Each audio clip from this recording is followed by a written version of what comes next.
चलो, अपना next topic जो है वो है डिप्रेशन इन फ्रीजिंग पॉइंट, हिमांक में अवनमन। ठीक है ना। तो डिप्रेशन इन फ्रीजिंग पॉइंट अपना ये नेक्स्ट कॉलिगेटिव प्रॉपर्टी है, अगला अनुसंग गुणधर्म है डिप्रेशन इन फ्रीजिंग पॉइंट। ठीक है ना, हिमांक में अवनमन। तो यहाँ पे जो अपन शब्द लिखे हुए हैं, जो वर्ड लिखे हुए हैं, इसका पहले सबसे पहले तो इसका मतलब क्लियर कर लेते हैं कि है क्या। तो डिप्रेशन यानी अवनमन का मतलब क्या होता है? कम होना। क्या होता है? कम होना। कम होना, या आप बोल सकते हो घटना। ठीक है ना। अब बोल रहा है इन फ्रीजिंग पॉइंट, यानी कोई फ्रीजिंग पॉइंट किसको बोलते हैं? ये एक ऐसा टेम्परेचर होता है, तापमान होता है। ठीक है ना। ये वह तापमान जिस पर कोई लिक्विड जो होता है, यानी कि कोई भी द्रव जो होता है, वो क्या होता है? जमता है। ठीक है ना, जमता है यानी कि फ्रीज होता है। क्लियर हो गया? ठीक है। तो फ्रीजिंग पॉइंट किसको बोलते हैं? जिस टेम्परेचर पर कोई भी लिक्विड यानी द्रव जो होता है, जिस तापमान पर कोई भी द्रव क्या होता है? जम जाता है, फ्रीज हो जाता है। उस टेम्परेचर को, उस लिक्विड का क्या बोलते हैं? फ्रीजिंग पॉइंट यानी हिमांक बोलते हैं। यहाँ पे पॉइंट ये लिखा है डिप्रेशन इन फ्रीजिंग पॉइंट, यानी हिमांक में अवनमन। तो कहने का मतलब ये है कि किसी कारण से कोई घटना ऐसी घटित हो जाए जिसकी वजह से किसी लिक्विड का जो फ्रीजिंग पॉइंट पहले था वो क्या हो जाए? उसका घट जाए। तो उसको बोलते हैं डिप्रेशन इन फ्रीजिंग पॉइंट, यानी हिमांक में अवनमन। और हिमांक का घटना यानी फ्रीजिंग पॉइंट का कम होना एक प्रकार की क्या है? कोलिगेटिव प्रॉपर्टी है सॉल्यूशन, यानी विलयन का ये एक प्रकार का अनुषंग गुणधर्म है। ठीक है ना। तो अब समझते हैं थोड़ा सा कि एक्चुअली में फ्रीजिंग पॉइंट जो होता है वो घटता क्यों है किसी का, क्या कारण है कि किसी भी लिक्विड का या किसी भी द्रव का फ्रीजिंग पॉइंट होता है घट जाता है। तो कोलिगेटिव प्रॉपर्टी को अपन लोग पढ़ने के लिए क्या एग्जांपल ले रहे थे कि किसी प्योर सब्सटेंस में, जैसे अपन यहाँ पे मान लिए कि एक सब्सटेंस है, यानी कोई एक पदार्थ है ए। ठीक है ना। अब ये प्योर है, मतलब इसमें केवल ए के ही क्या है? पार्टिकल है। ठीक है ना। और ये कैसा सब्सटेंस है? वोलेटाइल है। कैसा है ये? वोलेटाइल। ठीक है ना। यहाँ पे ये वोलेटाइल सब्सटेंस है। वोलेटाइल का मतलब क्या हो गया? वाष्पशील होता है ये। और जब हम क्या करते हैं, किसी भी वोलेटाइल सब्सटेंस में नॉन वोलेटाइल सब्सटेंस क्या कर देते हैं? जब मिला देते हैं, यानी कि अपन इसके अंदर क्या कर दिया, ये प्योर सॉल्वेंट है अपना ए, और इसमें हमने क्या कर दिया? नॉन वोलेटाइल सॉल्वेंट क्या कर, सोल्यूट क्या कर दिया? मिला दिया। ठीक है ना। ये पूरा जो घटना है डिप्रेशन इन फ्रीजिंग पॉइंट, ये इसी से रिलेटेड है कि वाष्पशील विलायक में जब हम अवाष्पशील विलेय क्या करते हैं? मिलाते हैं। यहाँ वोलेटाइल सॉल्वेंट है, क्या है? सॉल्वेंट यानी कि विलायक। और जब हम किसी वाष्पशील विलायक में नॉन वोलेटाइल यानी कि अवाष्पशील विलेय क्या कर देते हैं? मिला देते हैं। विलेय यानी कि सॉल्यूट क्या कर देते हैं? डिजोल्व कर देते हैं। तो होता क्या है? तो ये फ्रीजिंग पॉइंट इसका कम कैसे हो जाएगा इस वाली घटना में? तो चलिए समझते हैं कि जब हम किसी वोलेटाइल सॉल्वेंट में यानी वाष्पशील विलायक में नॉन वोलेटाइल यानी अवाष्पशील विलेय को क्या कर देते हैं? मिला देते हैं। तो उसका फ्रीजिंग पॉइंट जो होता है वो घट क्यों जाता है? क्या हो जाता है? हमने क्या बोला? फ्रीजिंग पॉइंट किसको बोलते हैं? कि वह टेम्परेचर जिस टेम्परेचर पर कोई लिक्विड क्या हो जाता है? जम जाता है। ठीक है ना। तो देखो, जैसे अपन एग्जाम्पल लेते हैं किसका? पानी का ले लेते हैं। ठीक है ना। अपन एग्जाम्पल किसका ले लेते हैं? पानी का, H2O का। ठीक। तो जब प्योर सॉल्वेंट यानी प्योर पानी रहेगा, शुद्ध पानी रहेगा, तो क्या होता है कि जब अपन पानी का टेम्परेचर कम करते हैं, ठंडा करते हैं, ठीक है ना, और कहाँ तक ले जाते हैं? पानी का जो फ्रीजिंग पॉइंट होता है वो कितना होता है? 0 डिग्री सेल्सियस। तो जब अपन इसका टेम्परेचर, वैसे नॉर्मल रूम टेम्परेचर जो होता है 25 डिग्री सेल्सियस में, ये क्या होता है अपना? ये लिक्विड स्टेट में है। ठीक है ना। जैसे ही अपन क्या करेंगे, इसका टेम्परेचर कम करेंगे, टेम्परेचर कम करते करते कहाँ ले जाएंगे? 0 डिग्री सेल्सियस। तो अपने पास जो कंटेनर में पानी जो भरा हुआ है, तो इसमें काफ़ी सारे पानी के पार्टिकल हैं। तो क्या होता है कि ये आपस में क्या हो जाते हैं? काफ़ी स्ट्रॉन्ग बॉन्ड जो है वो बना लेते हैं, और उनका एक फिक्स स्ट्रक्चर भी तैयार हो जाता है। ठीक है ना। इनकी एक फिक्स जियोमेट्री यानी संरचना बन जाती है, जिससे वो सॉलिड स्टेट में आते हैं। और इनके बीच में जैसे ये हाइड्रोजन है, ठीक है ना, और ये ऑक्सीजन है। अब क्या है, जैसे मान लीजिए ये, तो दूसरा जैसे मान लेते हैं एटम अपन ले लेते हैं, ये ऑक्सीजन है, और इसके पास भी क्या है? मान लो ये हाइड्रोजन है।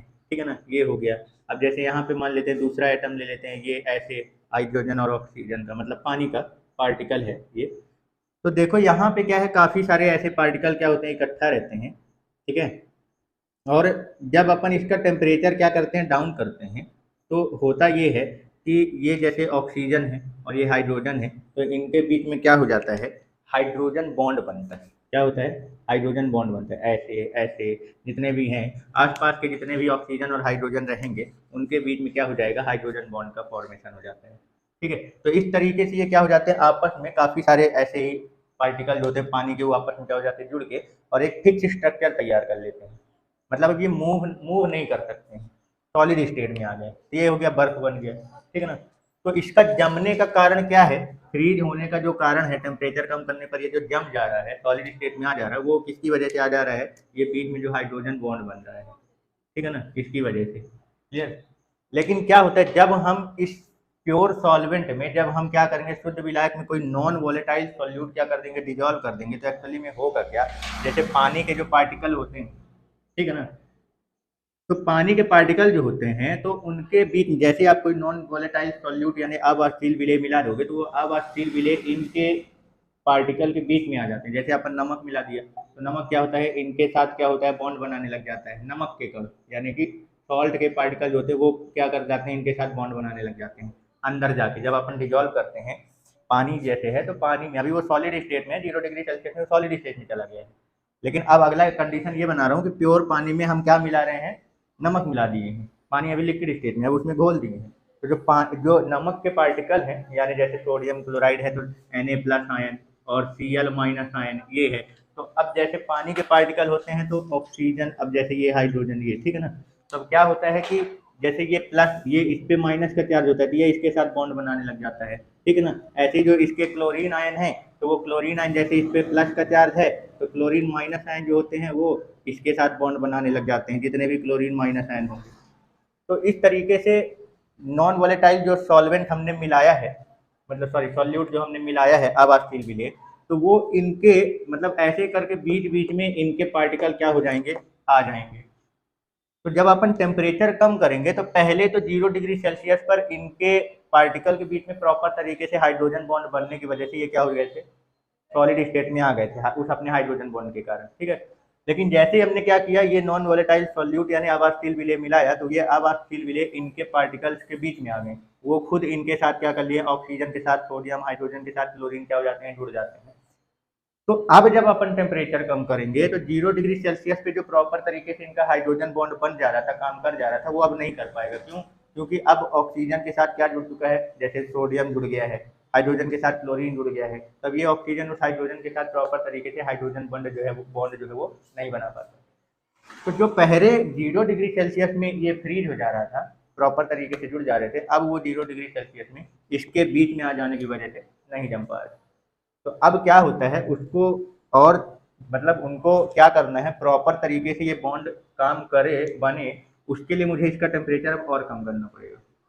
इसका टेम्परेचर जो है वो 0 डिग्री सेल्सियस से और डाउन करना पड़ेगा, ताकि जितना हो सके उतना पास इन पार्टिकल्स को आपस में, पानी के पार्टिकल्स को आपस में लाएंगे, और फिर वो क्या होंगे, मतलब पानी के पार्टिकल्स, बहुत सारे पानी के पार्टिकल है, उसमें थोड़ा बहुत मात्रा में नमक मिलाया था, तो सारे नमक इनके साथ नहीं जुड़ते हैं, बस ये बीच में थोड़ा बाधा उत्पन्न कर देते हैं। तो उसी बाधा को कम करने के लिए थोड़ा सा और टेम्परेचर अपन इसका कम करेंगे, तो वो पानी के पार्टिकल जो है वो थोड़ा और पास आएंगे, 0 डिग्री सेल्सियस के कंपेरिजन में अब थोड़ा और पास आएंगे, तब उनका धीरे धीरे हाइड्रोजन बॉन्ड जो है वो क्या होगा, मजबूत होगा।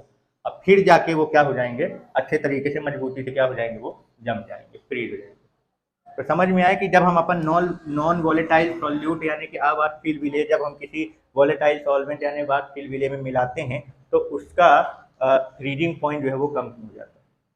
क्लियर हो गया? ठीक है। तो इसी घटना को, या मतलब जिस वजह से यहाँ से हमने क्या किया था, अवाष्पील विलेय को वाष्पील विलायक में मिलाया है, तो उसकी वजह से इसका फ्रीजिंग पॉइंट क्या हो गया, डाउन हो गया। इसको क्या बोलेंगे, डिप्रेशन इन फ्रीजिंग पॉइंट, हिमांक में अवनमन।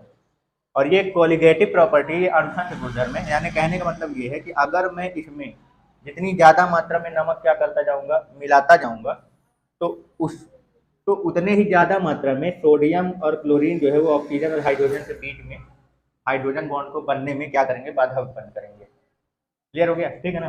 तो उतना ही कम हाइड्रोजन बॉन्ड क्या होगा, बनेगा। तब वो हाइड्रोजन बॉन्ड को और स्ट्रॉन्ग करने के लिए, इनको आपस में जोड़ने के लिए मुझे फिर और ज़्यादा मात्रा में टेम्परेचर क्या करना पड़ेगा, घटाना पड़ेगा। तो यानी कि जो फ्रीजिंग पॉइंट है वो किस पर डिपेंड कर रहा है, सॉल्यूट पर, यानी जो आप अब स्टील विलेय मिला रहे हो उसी की वजह से तो इसका फ्रीजिंग पॉइंट घट रहा है। तो जो डिप्रेशन इन फ्रीजिंग पॉइंट है वो किस पर डिपेंड कर रहा है, नॉन वोलेटाइल सॉल्यूट अब स्टील भी लेकर, ठीक है। इसलिए डिप्रेशन इन फ्रीजिंग पॉइंट यानी हिमांक में अवनमन की जो घटना होती है इसको एक कोलिगेटिव प्रॉपर्टी यानी अनुषंग गुणधर्म कहा जाता है। समझ में आ गया, क्लियर हो गया, ठीक है। चलो अब डिप्रेशन इन फ्रीजिंग पॉइंट को अपन लोग थोड़ा सा ग्राफ में समझते हैं। इस पूरी प्रक्रिया को अपन लोग क्या करते हैं, ग्राफ से समझते हैं, ठीक है ना। तो ग्राफ में समझने के लिए हमें इसका एक और डेफिनेशन ध्यान रखना होगा डिप्रेशन इन फ्रीजिंग पॉइंट का यानी हिमांक का, कि किसको कहा जाता है फ्रीजिंग पॉइंट। तो देखो फ्रीजिंग पॉइंट यानी हिमांक, तो ग्राफ को समझने के लिए अपन को इसका एक डेफिनेशन और ध्यान रखना होगा, वो ये है कि किसी भी लिक्विड का यानी कि द्रव का, कोई पदार्थ है जो लिक्विड स्टेट में है, तो लिक्विड का वह टेम्परेचर, वह तापमान, टेम्परेचर यानी तापमान जिस पर मैटर के लिक्विड स्टेट का, क्या बोला मैंने, मैटर यानी पदार्थ, जो पदार्थ हमने जिसको हम क्या कर रहे हैं, फ्रीज कर रहे हैं, जमा रहे हैं, उसके लिक्विड स्टेट का, लिक्विड स्टेट और सॉलिड स्टेट यानी द्रव अवस्था और ठोस अवस्था का वेपर प्रेशर यानी जो वाष्प दाब हो वो क्या हो जाए, इक्वल हो जाए, ठीक है ना। क्लियर हो गया। कहने का मतलब ये है कि दोनों का वाष्प दाब बराबर होने का मतलब ये है कि लिक्विड और सॉलिड जो है वो दोनों के दोनों, लिक्विड स्टेट और सॉलिड स्टेट, कोई एक मैटर है जिसका टेम्परेचर अपन घटा के क्या कर रहे हैं, उसको फ्रीज करना चाहते हैं यानी जमाना चाहते हैं, तो जब वो जमना चालू होगा मतलब लिक्विड से सॉलिड स्टेट में जाने लग जाएगा, तो वहाँ पे एक प्रोसेस ये हो जाती है, वहाँ पे एक स्टेट बन जाता है, एक अवस्था तैयार हो जाती है, और वो ये है कि लिक्विड और सॉलिड स्टेट जो होते हैं यानी कि जो द्रव और ठोस अवस्था जो होती है वो काहे में आ जाती है, इक्विलिब्रियम स्टेट में आ जाती है। काहे में आ जाती है, इक्विलिब्रियम, यानी कि यहाँ पे हमने बोला कि लिक्विड स्टेट और सॉलिड स्टेट का वेपर प्रेशर इक्वल हो जाए, दोनों का वाष्प दाब क्या हो जाए, बराबर। तो जहाँ वेपर प्रेशर क्या हो जाता है, दोनों का इक्वल हो जाता है, मतलब वेपर प्रेशर ऑफ लिक्विड, जो लिक्विड का वेपर प्रेशर है वो सॉलिड के वेपर प्रेशर के क्या हो जाता है, बराबर हो जाता है, ठीक है ना। तो इस स्टेट को क्या कहा जाता है, इक्विलिब्रियम स्टेट बोला जाता है, किसका, लिक्विड और सॉलिड का, ठीक है। मतलब कि साम्य अवस्था बोला जाता है इसको, कि ये लिक्विड और सॉलिड जो है वो एक दूसरे के साथ साम्य अवस्था की स्थिति में आ गया समझ में। तो ये वाला अपने को डेफिनेशन क्या है, इसको अपन को ध्यान में रखना है, और इसी डेफिनेशन को ध्यान में रखते हुए हम क्या करेंगे, ग्राफ तैयार करते हैं, और उस ग्राफ के माध्यम से अपन डिप्रेशन इन फ्रीजिंग पॉइंट को समझते हैं कि फ्रीजिंग पॉइंट किसी भी सब्सटेंस का जो है वो नॉन वॉलेटाइल सॉल्यूट को मिलाने पर घट रहा है कि नहीं घट रहा है, ग्राफ से समझते हैं, ठीक है ना। तो हम क्या कर लेते हैं, ग्राफ बनाने के लिए अपन क्या कर लेते हैं, दो एक्सिस ले लेते हैं, ठीक है ना। ये दो एक्सिस है, ये एक्सिस जो है वो काहे का है, टेम्परेचर का है, और ये वाला एक्सिस जो है ये काहे का है, प्रेशर का है, ठीक है ना। ये किसका है, ये वाला हॉरिजॉन्टल वाला जो है अपना वो काहे का है, टेम्परेचर का है, और वर्टिकल वाला जो है वो काहे का, प्रेशर का, तापमान और दाब का, ठीक है। तो सबसे पहले अपन क्या कर लेते हैं, इसके सॉलिड स्टेट का क्या कर लेते हैं, ठोस अवस्था का ग्राफ बनाते हैं टेम्परेचर और वेपर प्रेशर में।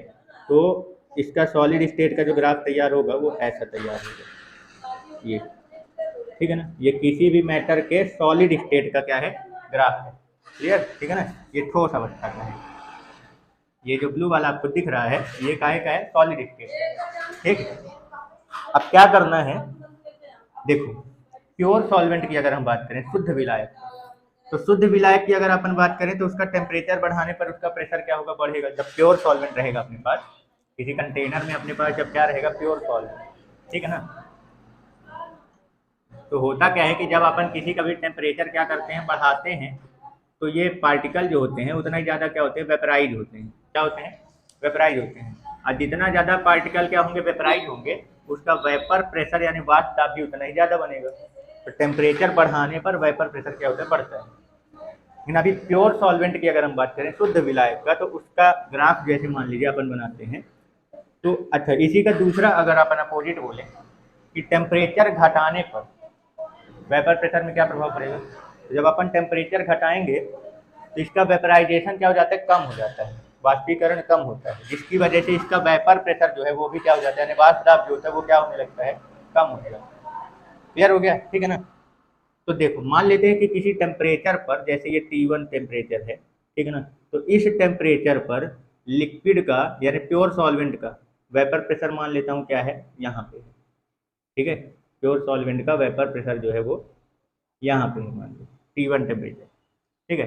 अब क्या करते, जैसे जैसे इसका टेम्परेचर घटाएंगे तो इसका ग्राफ क्या होगा, मतलब वेपर प्रेशर जो होगा वो क्या होगा, घटेगा, नीचे की ओर आएगा, ऐसे टेम्परेचर घटाते घटाते, और जहाँ पे ये सॉलिड स्टेट के वेपर प्रेशर को क्या कर देगा, काट देगा, मतलब यहाँ पे इस टेम्परेचर पर यानी इस T2 टेम्परेचर पर इसके सॉलिड स्टेट और लिक्विड स्टेट का वेपर प्रेशर क्या हो चुका है, इक्वल हो चुका है। क्या हो चुका है, जहाँ पे इंटरसेक्ट कर दिया, यहीं पे ये जो प्योर सॉल्वेंट है यानी जो द्रव अवस्था में है, तो उसका द्रव अवस्था और सॉलिड स्टेट ये एक ही मैटर का ग्राफ बन रहा है, एक ही पदार्थ का, बस ये उसके सॉलिड स्टेट का है और ये उसके लिक्विड स्टेट का है। तो जहाँ पे इसके लिक्विड स्टेट यानी द्रव अवस्था और ठोस अवस्था का वेपर प्रेशर जिस टेम्परेचर पर बराबर हो जाता है, वही टेम्परेचर उसका क्या कहलाता है, फ्रीजिंग पॉइंट। मतलब ये T2 टेम्परेचर पर क्या होगा, जब इसका टेम्परेचर T1 से अपन घटा के कहाँ तक ला लिए, T2 तक, इसको घटा रहे हैं इधर साइड ला के, तो ये T2 टेम्परेचर पर क्या हो जाएगा, जम जाएगा, ये प्योर सॉल्वेंट है, ठीक है ना। ये कौन है, ये प्योर सॉल्वेंट। ये जो है ये किसका ग्राफ है, ये सॉलिड का है, सॉलिड स्टेट यानी ठोस अवस्था का, वेपर प्रेशर का है, सॉलिड स्टेट का है। ये किसका है, ये प्योर सॉल्वेंट का है, शुद्ध विलायक का है, और ये लिक्विड स्टेट का है, लिक्विड स्टेट के वेपर प्रेशर का, ठीक है ना। क्लियर हो गया। तो इस टेम्परेचर पर इनका जो प्रेशर है दोनों स्टेट का, लिक्विड और सॉलिड स्टेट का, वो क्या हो गया, बराबर। तो इसी टेम्परेचर पर T2 टेम्परेचर पर ये क्या हो जाएगा, फ्रीज हो जाएगा, जम जाएगा। समझ गए, क्लियर। अब देखो, अब क्या करते हैं हम, इसमें हम क्या कर देते हैं, ये प्योर सॉल्वेंट में अपन क्या कर देते हैं, कुछ नॉन वोलेटाइल क्या कर देते हैं, सॉल्यूट डिजोल्व कर देते हैं, मतलब कि अवाष्पशील विलेय क्या कर देते हैं, मिला देते हैं। पहले तो इसमें प्योर सॉल्वेंट शुद्ध विलायक केवल ए के पार्टिकल थे, ठीक है ना, इसमें। अब क्या कर दिया हमने, इसमें नॉन वोलेटाइल सॉल्यूट अवाष्पशील विलेय के पार्टिकल भी क्या कर दिए, मिला दिए। तो इसका वेपराइजेशन क्या कर देगा, ये कम कर देता है। अब ये तो पिछले लेक्चर में आप boiling point, elevation in boiling point, question के उन्नयन में ये सब सारी चीजें आप समझ चुके हो, ठीक है ना। तो ये क्या कर देता है, नॉन वॉलेटाइल जो होता है वो इसके सरफेस में आके, सतह में आके ए के वेपराइजेशन को क्या कर देता है, रोक देता है, क्योंकि खुद तो वेपराइज हो नहीं रहा, खुद तो वाष्पीकरण हो नहीं रहा, और नीचे जो ए के पार्टिकल है उनको भी ऊपर नहीं जाने देगा, उसका भी वेपराइजेशन नहीं होने देगा। तो इस तरीके से ये क्या कर देता है, इसका सॉल्वेंट का यानी सॉल्यूशन का जो वेपर प्रेशर है वो क्या हो जाता है, विलयन का जो वाष्प दाब है वो क्या हो जाता है, घट जाता है, क्योंकि वेपर अब वाष्प जो है अब पहले के कंपैरिजन में कम होगा, कम बनेंगे, ठीक है ना। तो इसी टेम्परेचर पर अगर मैं बात करूं तो इसका वेपर प्रेशर जो होगा सॉल्यूशन का वो कम हो जाएगा। तो अब जो ग्राफ बना रहे हैं अपन वो किसका बना रहे हैं, सॉल्यूशन का, ठीक है ना। तो सॉल्यूशन का जो वेपर प्रेशर का ग्राफ बनेगा वाष्प दाब का, वो इससे कम आएगा प्योर सॉल्वेंट से। क्यों, क्योंकि इसमें वेपर ज़्यादा है और सॉल्यूशन का वेपर क्या है, वाष्प क्या हो चुके हैं, कम हो चुके हैं, तो इसलिए इसका कम आएगा। तो अब जैसे इसका कम आएगा तो इसका अब नीचे साइड ग्राफ बनाएंगे अपन। तो अब इसका भी मान लेते हैं टेम्परेचर वही है, नीचे साइड बनाएंगे, और फिर इसमें भी टेम्परेचर अपने को क्या करना है, घटाना है। तो जब अपन इसका टेम्परेचर क्या करेंगे, घटाएंगे, तो ये देखो घटते घटते इसका जो वेपर प्रेशर है, इसका सॉल्यूशन का जो वेपर प्रेशर का ग्राफ है, वो सॉलिड स्टेट के ग्राफ को यहाँ पे क्या आके क्या कर रहा है, काट रहा है, इंटरसेक्ट कर रहा है। और हमने क्या बोला था, किसी भी लिक्विड का जब वह टेम्परेचर, जिस टेम्परेचर पर उसके लिक्विड स्टेट, किसी भी मैटर का वह टेम्परेचर जिस जिस टेम्परेचर यानी तापमान पर उसके लिक्विड स्टेट और सॉलिड स्टेट का वेपर प्रेशर क्या हो जाए, बराबर। तो जहाँ पे ये वेपर प्रेशर सॉलिड स्टेट को काटेगा वहीं पे इसका क्या हो गया, दोनों का प्रेशर सेम हो गया। अब ये जो सॉल्यूशन हमारा तैयार हुआ था ये उसका वेपर प्रेशर है, ये किसका है, ये सॉल्यूशन का है, यानी कि विलयन का, यानी अवाष्पशील विलय मिलाने के बाद जो विलयन अपना तैयार हुआ उसका।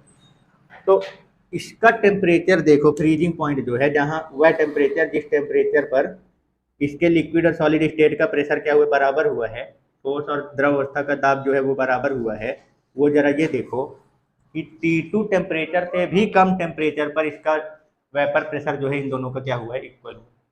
मतलब पहले प्योर सॉल्वेंट जो है वो T2 टेम्परेचर पर फ्रीज हो रहा था, जम रहा था, अब जो सॉल्यूशन अपन ने नॉन वोलेटाइल सॉल्यूट मिलाने के बाद जो सॉल्यूशन हमने बनाया है, अब स्टील विलेय को मिलाने के बाद जो हमने विलेयन बनाया है, उसका फ्रीजिंग पॉइंट प्योर सॉल्वेंट से भी पीछे है, यानी उससे भी कम आ रहा है।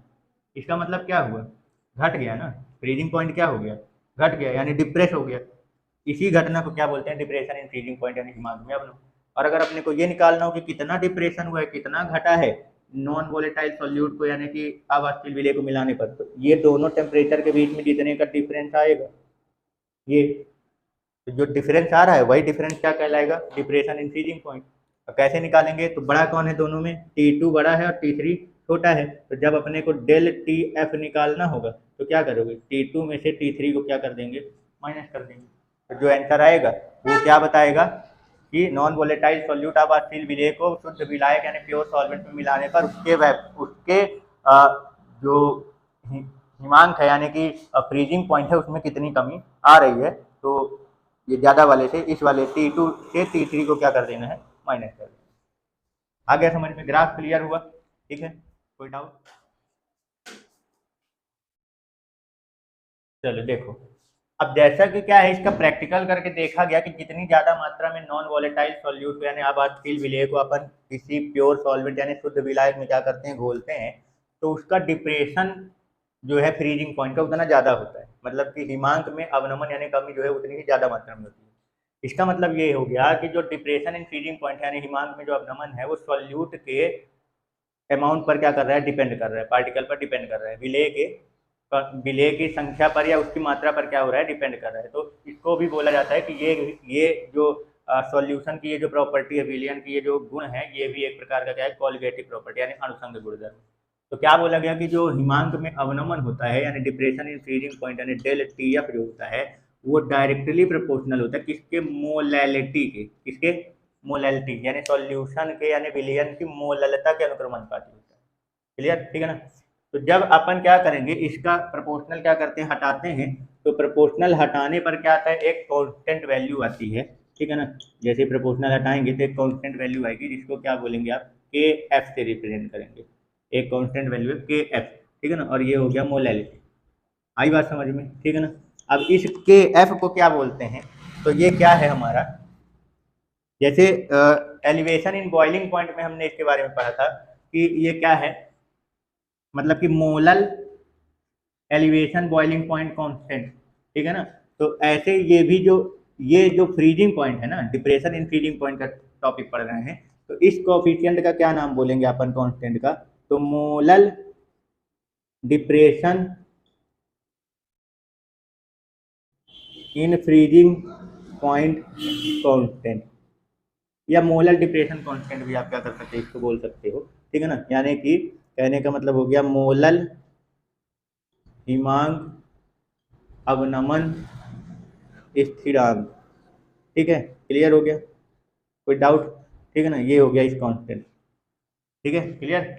अच्छा, अगर मान लीजिए इसकी यूनिट लिखने के लिए आ जाए, जैसे बॉइलिंग पॉइंट में एलिवेशन इन बॉइलिंग पॉइंट में जो के बी बना था, या यहाँ पे डिप्रेशन इन फ्रीजिंग पॉइंट में जो के एफ बन रहा है, इसका अगर अपने को क्या लिखना हो, यूनिट लिखना हो, ठीक है ना, यूनिट ऑफ के एफ या के बी किसी का भी लिख लो, क्योंकि दोनों में तो है वही चीज, डेल टी, उसमें डेल टी भी था, यहाँ डेल टी एफ है, और यहाँ के बी की जगह के एफ है, वहाँ मोलैलिटी मोललता ही है।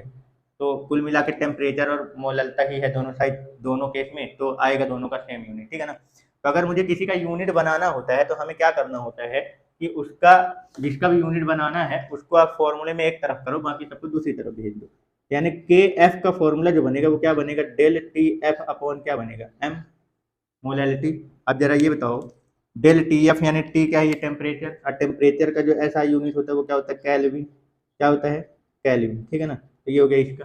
अब मोलैलिटी जो होता है ना, मोललता क्या कहलाता है, विलायक के 1000 ग्राम में उपस्थित विलेय की मोल की संख्या, यानी जब मोलैलिटी आप लिखोगे तो मोलैलिटी क्या लिखोगे, number of mole upon mass of solvent, 1000 ग्राम यानी 1 किलोग्राम, तो नंबर ऑफ मोल यहाँ रहेगा, और mass of solvent in kilogram जो है वो कहाँ चला जाएगा, ऊपर, तो क्या बनेगा, केल्विन किलोग्राम पर मोल, या केल्विन किलोग्राम मोल इनवर्स भी आप क्या कर सकते हो, इसको बोल सकते हो।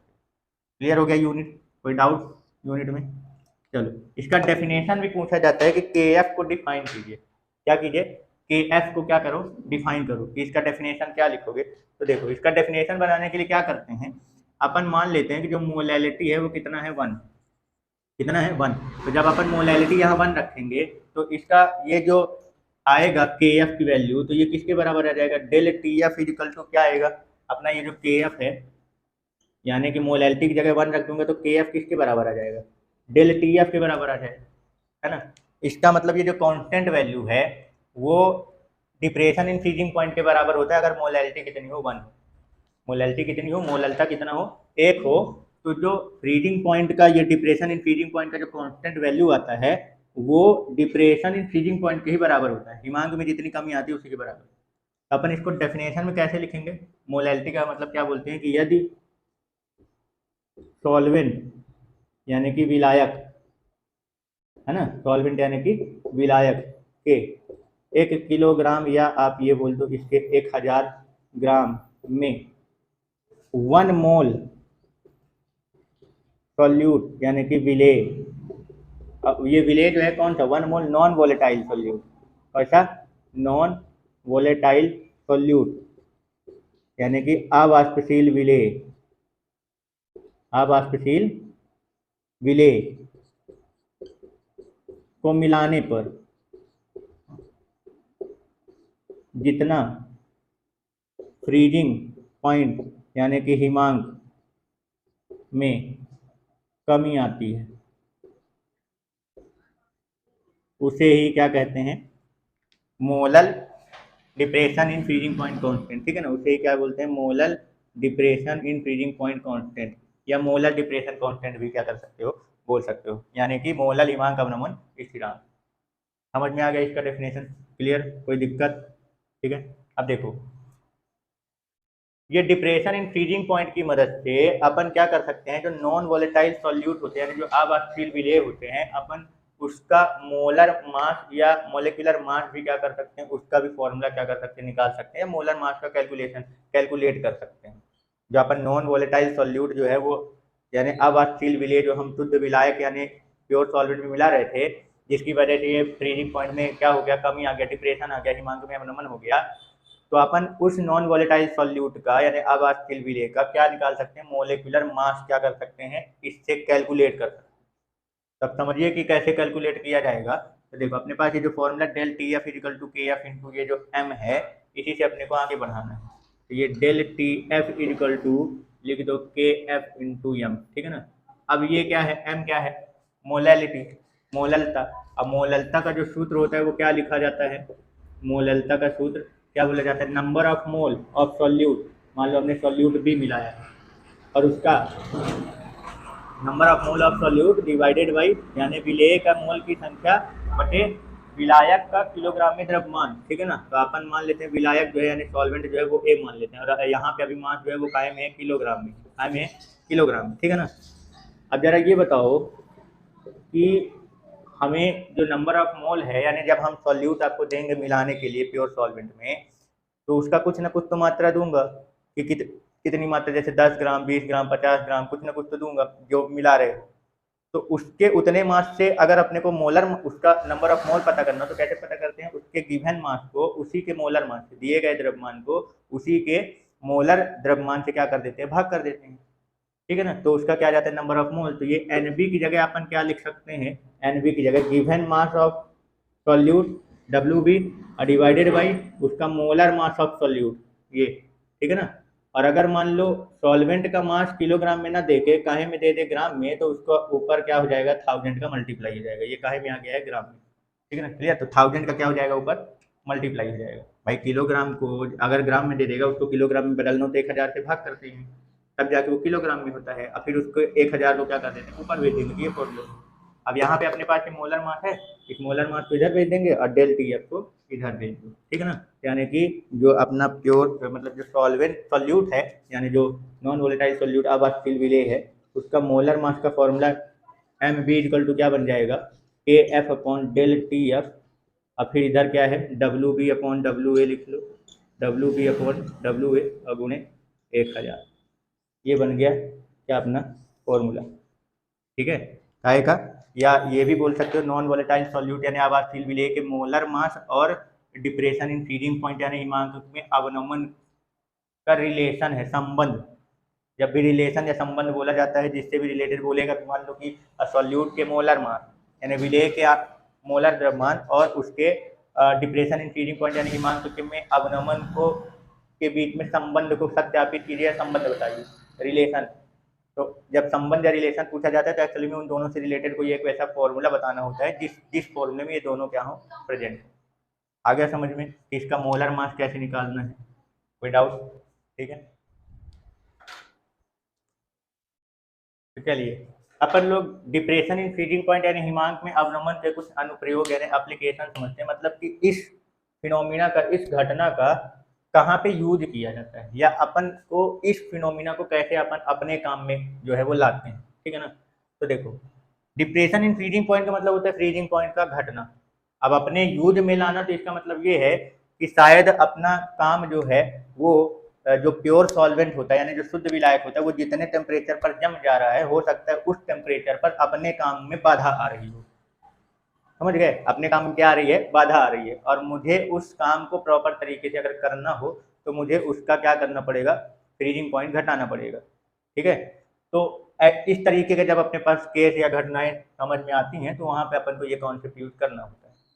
तो एक्चुअली में जैसे देखो कि जो ठंडे देश होते हैं, जो ठंडा प्रदेश होता है, ठीक है ना, तो ठंडे देशों के क्या होती है कि वहाँ का जैसे मान लो टेम्परेचर जो है क्या हो जाता है, जैसे समझो कि माइनस वाइनस में क्या है, काफ़ी चला जाता है। मतलब टेम्परेचर जो होता है इनका, ठंडे देश जो होते हैं उनका टेम्परेचर माइनस में चला जाता है। जैसे मान लो -10 डिग्री सेल्सियस या -20 डिग्री सेल्सियस, और भी कम होते हैं।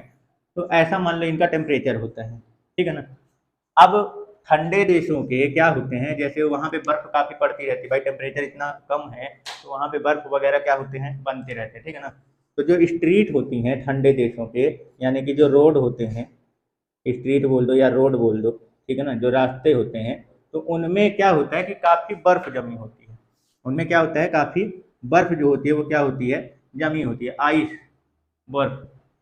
तो क्या होता है, गाड़ी वाहन को आने जाने में क्या होता है, दिक्कत होता है। ठीक है ना? गाड़ी वाहन जो निकलती हैं, जब रास्ता क्या हो गया, जाम हो गया, तो वहाँ पे गाड़ी वाहन को आने जाने में क्या हो जाता है, दिक्कत हो जाता है।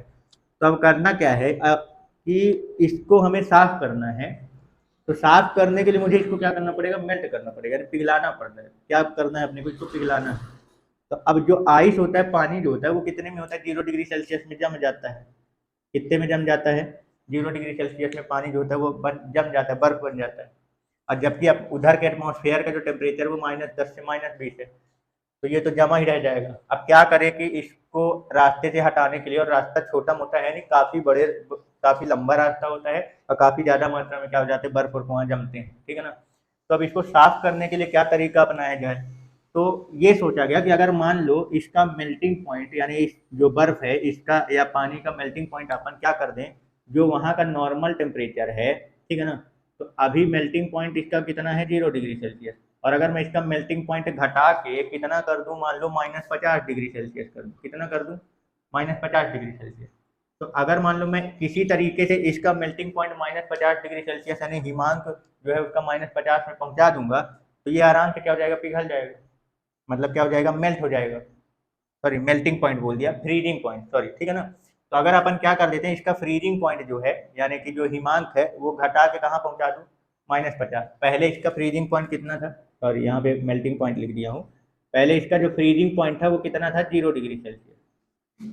यानी पानी जो जम रहा था वो कितने में जम रहा था, 0 डिग्री सेल्सियस में। और वहाँ का अपना जो टेम्परेचर है एटमॉस्फेयर का वो -10 या -20 के समथिंग ऐसा है। तो सीधी सी बात है कि जो बर्फ है वो इस टेम्परेचर पर 0 डिग्री सेल्सियस में जमता है, तो यहाँ तक पहुँचने से पहले ही वो 0 डिग्री में क्या हो जाएगा, जम जाएगा। और कंटिन्यू क्या रहेगा, बर्फ बना रहेगा। और काफ़ी लंबा रास्ता है, काफ़ी ज़्यादा मात्रा में क्या है, बर्फ बना हुआ है। तो अब ये समस्या आती है कि इसको कैसे हटाया जाए। तो क्या किया जाए, किसी तरीके से इसको क्या कर दें, अगर मेल्ट कर दें, इसको पिघला दिया जाए, तो आराम से रास्ता क्या हो जाएगा, साफ हो जाएगा। तो इसको मेल्ट करने के लिए क्या किया जाता है कि इसका फ्रीजिंग पॉइंट जो है वो जो जैसे 0 डिग्री सेल्सियस है उससे घटा के जितना वहाँ का नॉर्मल टेम्परेचर है माइनस में, उससे भी क्या कर दिया जाए, कम कर दिया जाए फ्रीजिंग पॉइंट। जैसे -10-20 है तो मैं इसको इसका फ्रीजिंग पॉइंट 0 से कहाँ कर दिया, -50 में। कितने में कर दिया, -50 में। तो तो अब ये बताओ, जब इस पानी का मतलब इसका टेम्परेचर जो है, तापमान जो है, जब -50 में होगा तब जाके ये क्या होगा, जमेगा। हमने ऐसा रास्ता अपनाया, अभी ये बता रहा हूँ कि कैसा हम क्या करें, इसमें कौन सा रास्ता अपनाएं जिससे कि रास्ता जो है, मतलब ऐसा क्या तरीका अपनाएं कि रास्ता साफ हो जाए।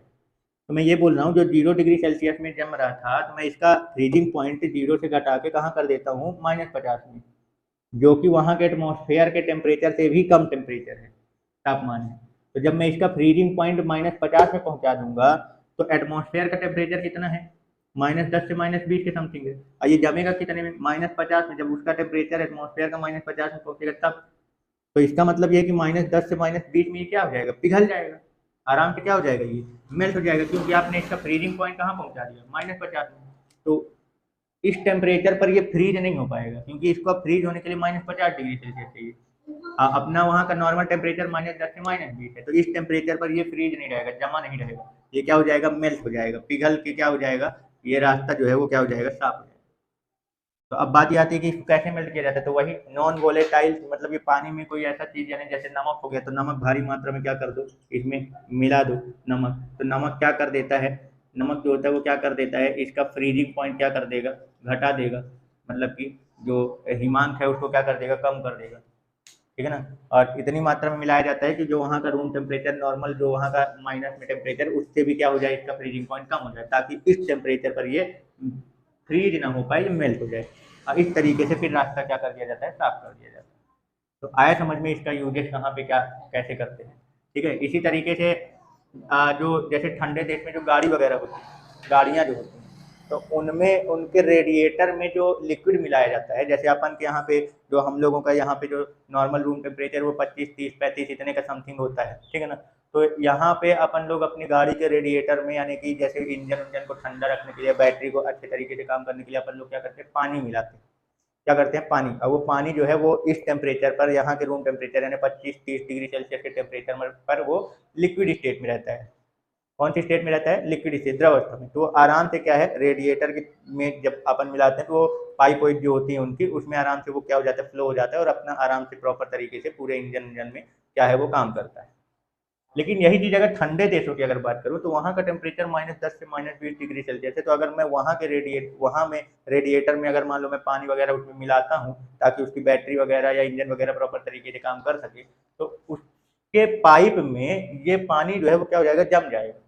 क्योंकि पानी का जो फ्रीजिंग पॉइंट होता है, यानी कि जो हिमांक होता है, वो कितना होता है, 0 डिग्री सेल्सियस। और वहाँ का टेम्परेचर -10 से -20 है। यानी अपन वहाँ के गाड़ियों में रेडिएटर में अपन पानी जो है वो नॉर्मल नहीं यूज़ कर सकते, क्योंकि वो फ्रीज हो जाएगा, पूरे पाइप में जम जाएगा और वो अच्छे से काम ही ना कर पाएगा। तो प्रॉपर तरीके से काम करने के लिए वहाँ पे जो ठंडे देशों की जो गाड़ियाँ होती हैं, ठीक है ना, वाहन जो होते हैं, तो उनके लिए एक लिक्विड अलग से क्या होती है, बनाई जाती है वो द्रव। और वो जो द्रव होती है वो होती है एंटी फ्रीज लिक्विड होता है। कैसा लिक्विड होता है, एंटी फ्रीज लिक्विड होता है, या एंटी फ्रीजिंग लिक्विड यूज करते हैं, यानी एंटी फ्रीजिंग द्रव। ठीक है ना, क्लियर हो गया। तो कौन सा एंटी फ्रीजिंग द्रव का मतलब क्या है, एक्चुअली में ऐसा लिक्विड जिसका फ्रीजिंग पॉइंट जो है वो इससे काफ़ी कम हो, जो वहाँ का जो नॉर्मल टेम्परेचर होता है उस एटमॉस्फेयर का, तो ऐसा लिक्विड यूज करते हैं जिसका फ्रीजिंग पॉइंट जो है, यानी हिमांक जो है, वहाँ के नॉर्मल टेम्परेचर से भी क्या हो, काफ़ी कम हो। तो वो इस टेम्परेचर पर लिक्विड स्टेट में रह लेगा, वो वहाँ पे नहीं जमेगा। क्यों, क्योंकि जमने के लिए उसको लगभग इतना -50 तक जाना पड़ेगा। और वहाँ का रूम नॉर्मल टेम्परेचर जो है, यानी रूम टेम्परेचर जो है वो -10 से -20 डिग्री सेल्सियस है, समझने के लिए। तो वो लिक्विड स्टेट में रहेगा। इस तरीके से ये जो मतलब कि फ्रीज जो है वो नहीं हो पा रहा, इसलिए उसको एंटी फ्रीज लिक्विड बोलते हैं। अब उनके लिक्विड में ऐसा क्या चीज़ होता है जो उस लिक्विड का, मतलब कि लिक्विड जो तैयार करते हैं उसमें ऐसी क्या चीज़ मिली होती है जिससे कि उसका फ्रीजिंग पॉइंट होता है वो इतना कम हो जाता है। तो एक्चुअली में उसमें मिला होता है एथिलीन ग्लाइकॉल। जो एंटी फ्रीजिंग लिक्विड होती है वो काहे की होती है, एथिलीन ग्लाइकॉल की। ठीक है ना, काहे की होती है, एथिलीन ग्लाइकॉल की। होता क्या है इसका, अगर मोलिकुलर फॉर्मूला अगर देखा जाए तो क्या होता है इसमें, एथेन लेते हैं, और इसमें क्या होता है, 2 ठो OH ग्रुप जुड़े होते हैं।